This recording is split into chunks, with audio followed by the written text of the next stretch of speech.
प्यारे भक्तों, हमारे जीवन में दान और सहायता का एक महत्वपूर्ण स्थान है, परंतु हमें यह सदैव स्मरण रखना चाहिए कि धन का उपयोग और दुरुपयोग दोनों हमारे हाथों में है।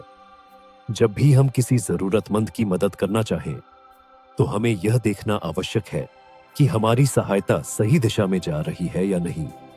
हम कहते हैं, भाई, यदि आपको भूख लगी है तो भोजन के अधिकारी आप सदैव हैं।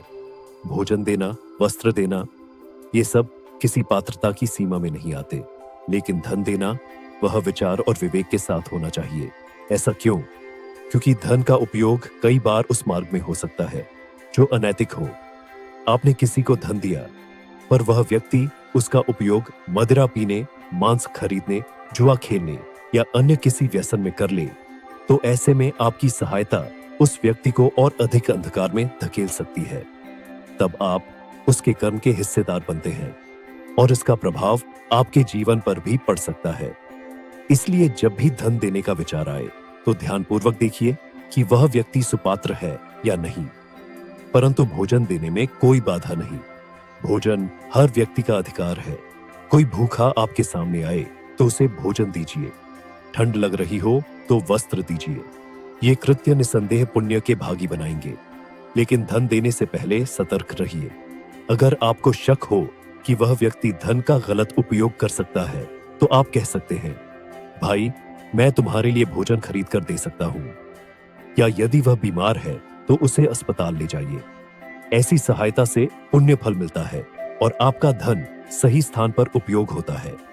आज समाज में ऐसे कई लोग हैं जो सहायता को व्यवसाय बना लेते हैं। झूठ और छल से दूसरों की भावनाओं का लाभ उठाते हैं। वे आपके सामने अपनी कहानी सुनाएंगे, हम लुट गए, हमारा सामान चोरी हो गया, हमें वापस जाने के पैसे चाहिए। परंतु सत्य यह है कि कई बार ये लोग दूसरों को ठगने का प्रयास करते हैं। इसलिए हमें भगवान से प्रार्थना करनी चाहिए। भगवान से कहें, हे प्रभु, हमें सही मार्ग दिखाइए, हमें सच्चे जरूरतमंद की पहचान करवाइए। जब आपका मन शांत और समर्पित होगा, तो भगवान आपकी अंतरात्मा में संकेत देंगे कि कौन सुपात्र है और कौन नहीं। और जब आप सही व्यक्ति की मदद करेंगे, तो आपका दान सच्चा फल देगा। यह दान उस व्यक्ति के जीवन में प्रकाश लाएगा और आपके जीवन को भी धन्य करेगा। तो हे प्रियजन, सदैव यह ध्यान रखें कि सहायता विवेक और श्रद्धा से करें।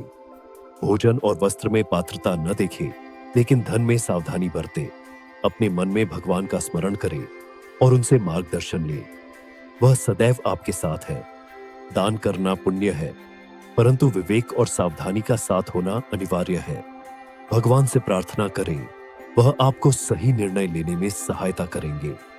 भगवान की कृपा से हम हर कार्य में सही दिशा पा सकते हैं। बस उन्हें साक्षी मानकर कार्य करें।